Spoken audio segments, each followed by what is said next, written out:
Happy Sunday teman-teman semua, selamat hari Minggu, semoga dalam keadaan sehat. Jadi ini adalah seri kedua untuk learn from my mistake. Yang part 1-nya sudah di-upload ya, jadi boleh dicek kalau misalnya mau ada yang belum nonton, bisa ditonton dulu yang part 1-nya. Ini yang part 2. Jadi kesalahan apa sih yang gue buat ketika gue dalam journey untuk merawat orang dengan demensia, yaitu mama. Jadi kalau di part 1 kan dijelaskan bahwa ada ketika ada muncul gejala-gejala perubahan perilaku, perubahan sikap, perubahan sifat dari lansia orang tua kita di rumah, dan itu signifikan dan sepertinya sudah mulai mengganggu kenyamanan orang-orang di sekitar, itu teman-teman sebaiknya membawa ke dokter untuk mendapatkan pemeriksaan demensia. Nah, untuk kesalahan yang kedua adalah ini terutama buat teman-teman yang punya orang tua dengan background seperti mama saya gitu, bahwa mama saya backgroundnya diabetes dan hipertensi gitu. Jadi kan ketika dari tahun 2008 itu posisinya kan mama cuma tinggal berdua sama papa gitu. Jadi ibarat katakan karena mereka hanya tinggal berdua dan kami bekerja anak-anaknya, jadi tidak ada yang mengontrol. Waktu itu beliau masih pegang uang gitu. Jadi kan karena sudah mulai ada gangguan untuk pengambilan keputusan, perencanaan gitu. Jadi mama ini sering tanpa kita ketahui gitu, karena dia punya uang, dia jajan gitu, beli makanan yang memang tidak seharusnya dia konsumsi secara berlebihan gitu. Jadi ya akhirnya karena demensia sendiri kan bisa terjadi karena juga ada faktor resiko ya. Jadi ketika faktor resiko itu tidak terkontrol, itu bisa juga membuat perburukan pada kondisi kognitif dari orang tersebut gitu. Jadi penting banget buat teman-teman kalau misalnya orang tuanya ada riwayat hipertensi, kolesterol, diabetes gitu. Jadi tolong itu diperhatikan. Jadi harus dalam batas terkontrol gitu. Berarti obatnya rutin diminum, yang menjadi pantangan juga tidak dimakan atau tidak diminum gitu ya secara berlebihan. Nah, mama ini karena pada saat itu ketidaktahuan gitu ya, jadinya ya kita loss gitu. Jadi ya dia bisa pegang uang sendiri, dia beli, dia makan, kita nggak tahu dalam sehari itu, karena dia sudah mulai terganggu fungsi kognitifnya gitu ya, tidak lagi bisa secara jernih dan jelas gitu, bahwa ketika dia beli misalnya gorengan gitu, bahwa dia bisa mungkin kan tanpa kita tahu dia makan entah 5 atau 6 gitu ya. Jadi dalam jumlah yang tidak wajar, dan itu terus menerus, pada akhirnya itu juga membuat perburukan, makanya terjadi serangan stroke yang pertama. Jadi learn from my mistake adalah teman-teman tolong kalau punya orang tua di rumah dengan kondisi riwayat faktor risiko itu, tolong diperhatikan gitu, lebih jeli lagi gitu. Dan pada saat itu gue belum punya untuk alat ukur tensi di rumah gitu ya. Jadi mungkin itu juga ada baiknya teman-teman juga menyediakan gitu di rumah, ketika kalau orang tua kalian mempunyai resiko untuk hipertensi, sebaiknya memiliki alat ukur tensi gitu ya, untuk bisa mengecek setiap harinya ya gitu. Pada saat itu gue belum punya gitu, tapi kalau sekarang ya udah ada gitu. Tapi kan kalau itu dari awal udah ada, mungkin bisa mencegah terjadinya serangan stroke itu gitu. Jadi dan ya itu berarti intervensi anak-anak yang tinggal serumah, keluarga yang tinggal serumah dengan lansia, orang tua ini harus melakukan intervensi gitu. Tapi intervensinya diharapkan sih yang masih bisa diterima oleh orang tua ini ya, orang lansia. Jadi maksudnya intervensinya dengan person centered gitu. Jadi coba memposisikan diri kita sebagai mereka gitu. Jadi coba, maksudnya kata-katanya bukan memerintah, tapi mungkin bisa bilang aku khawatir loh kalau misalnya mama berlebihan mengkonsumsi ini gitu, jadi tolong diperhatiin. Atau mungkin kalau kayak kalian dalam kondisi yang cukup mumpuni, bisa meminta bantuan dari helper gitu ya, domestic worker yang bisa kerja di rumah mengawasi gitu ya. Pada saat itu memang itu gue lalai, gue nggak sampai ke situ karena memang ketidaktahuan juga gitu ya, kelalaian lah ya. Nah, untuk selanjutnya kayak, karena kan mama ini masih bisa beraktivitas gitu. Jadi learn from my mistake-nya adalah pernah ada satu kejadian, dia itu bilang ke kita kalau dia itu jatuh gitu di kamar mandi. itu kamar mandi adalah tempat paling krusial gitu. Banyak lansia, orang tua itu jatuh di kamar mandi yang pada akhirnya efeknya sangat buruk gitu ya. Dan pada saat itu mama memang bilang saya jatuh, tapi masalahnya nggak ada yang tahu dia jatuh gitu, tidak ada yang melihat, tidak ada yang berada di TKP gitu ya, karena kan semua kerja gitu. Jadi pada akhirnya jadi menimbulkan masalah baru. Waktu itu memang dia ketika kita bawa juga kita MRI, ternyata memang ada saraf kejepit karena terjatuh. Dan ini kejadian jatuh ini tidak hanya satu kali gitu. Jadi sudah terjadi total sampai terakhir di 2018 itu nyokap udah jatuh di tempat yang sama gitu ya, sebanyak 5 kali. Jadi itu juga yang membuat makin perburukan secara fisik gitu. Jadi tata letak ruang kamar mandi, fungsi ruangan di rumah juga sudah mulai harus diperhatikan bagi teman-teman yang punya lansia. Jadi maksudnya apakah kamar mandinya sudah ada handler gitu, sudah ada karpet anti licin misalnya gitu. Walaupun pada saat itu sebenarnya gue udah pasang handler dan karpet anti licin gitu ya di kamar mandi, tapi balik lagi intervensi pengawasan itu juga sangat penting banget gitu buat kita anggota keluarga yang tinggal serumah gitu untuk melakukan intervensi. Karena pada saat itu kan memang ketika kami bekerja, gue sama adik gue kerja, nggak ada yang mengawasi di rumah, mereka hanya berdua gitu. Karena pada saat itu gue merasanya tidak perlu, tidak dibutuhkan gitu.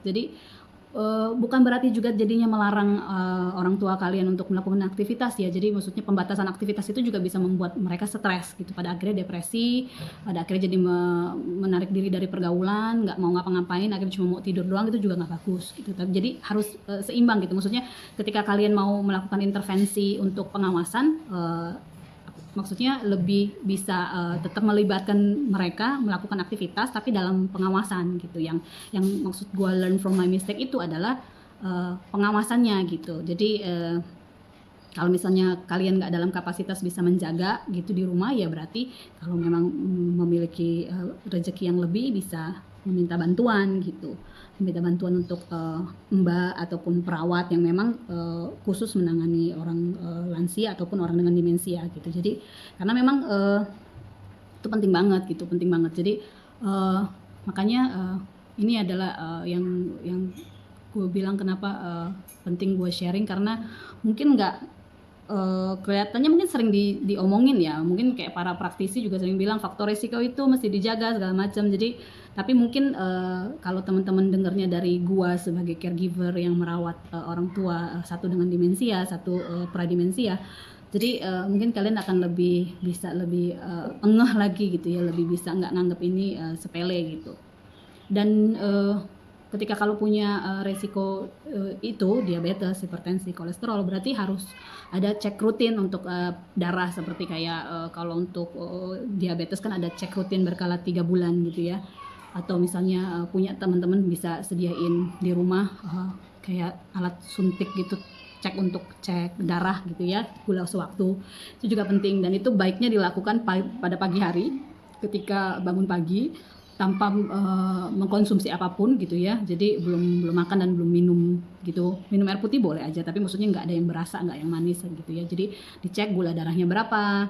Kalau misalnya mau setelah makan, setelah 2 jam makan dicek lagi gitu. Jadi tindakan preventif itu jauh lebih baik gitu ya. Jadi kalau misalnya teman-teman meminta bantuan helper, ada baiknya juga helper ini diberikan kalau memang dia bukan memang tenaga yang khusus bisa dilatih dari, misalnya kalau diambil dari yayasan atau apa kan, untuk yang memang untuk lansia kan mereka sudah terlatih atau punya background keperawatan gitu ya. Tapi kalau memang enggak, mbak pada umumnya, berarti bisa ya teman-teman juga bisa menginvestasikan gitu loh, maksudnya dengan memberikan training kepada mereka gitu. Jadi sekarang ini juga banyak kok kursus-kursus gitu. Gua pribadi juga pernah mengikuti kursus gitu ya, bagaimana menangani pasien tirah baring, itu dari Pergemi.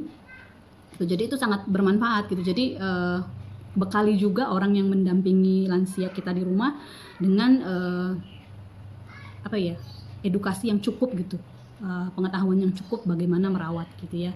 Terutama skill untuk berkomunikasi dengan orang dengan demensia, karena kan orang dengan demensia ini juga akan mengalami keterbatasan kosakata gitu, pengungkapan apa yang dia rasakan, apa yang dia mau gitu, dia kurang bisa mengkomunikasikan gitu, pada akhirnya akan terjadi hambatan-hambatan itu. Jadi kalau mbaknya nggak ngerti, ya nanti akhirnya jadinya apa ya, nggak betah lah, atau nanti jadi tersinggung dengan kata-katanya, padahal kan sebenarnya nggak maksud dari si oma atau si opa mengatakan kata-kata yang kasar gitu. Jadi seperti itu. Jadi mudah-mudahan untuk yang video ini juga bermanfaat. Tolong banget kalau punya faktor risiko hipertensi, diabetes, kolesterol itu selalu dalam diintervensi untuk pengawasan gitu ya. Ketika memang dilihat sudah kondisinya kurang oke untuk ditinggal lansianya, ada baiknya mereka didampingi gitu. Dan ketika yang mendampingi memang ternyata membutuhkan edukasi ataupun keterampilan training, teman-teman bisa meminta mereka untuk ikut training gitu ya, supaya mereka juga punya gambaran tentang apa yang mereka akan hadapi dan harus bagaimana gitu. Itu sih. Jadi mudah-mudahan ini bermanfaat. Sekali lagi gue berharap sih siapapun yang kalian yang menonton ini tidak harus berada dalam pathway yang gue jalani sekarang gitu ya. Karena tidak mudah gitu ya, ya susah diungkapkan dengan kata-kata juga. Jadi balik lagi, pencegahan itu jauh lebih baik. Jadi buat teman-teman jangan ragu untuk mencari pertolongan, meminta bantuan, mencari komunitas. Banyak banget yang bisa teman-teman dapetin sekarang ini, cuma sebatas dari jempol kita untuk mencari gitu ya, browsing gitu. Banyak sekali literatur ataupun artikel yang bisa teman-teman dapatkan gitu loh, dan itu nggak harus bayar gitu ya, maksudnya dengan kuota internet kita bisa gitu ya. Jadi semoga lansia teman-teman di rumah, orang tua teman-teman di rumah dalam keadaan sehat, tuanya pun bahagia, sehat ya. Jadi semoga tidak ada lagi orang-orang yang harus berada di dalam circle of a journey of caring person with dementia, karena it's very tiring, it's like a roller coaster, you never know when it's end. Dari mulai awal sampai akhir pun grievingnya will be continue all the way gitu ya. Jadi hopefully none of you will have to deal with that. Okay. Terima kasih, tolong bantu untuk di-share ke teman-teman ataupun keluarga yang menurut kalian mereka butuh informasi ini. Bisa follow untuk Instagram Mama juga, bisa di @marintansihaan_odd. Bisa juga cari Instagramnya Alzi ya, Alzheimer Indonesia. Bisa follow akun media sosialnya ataupun lihat artikel di websitenya juga, itu juga sangat membantu. Oke, stay safe semuanya. Terima kasih. Semangat sehat.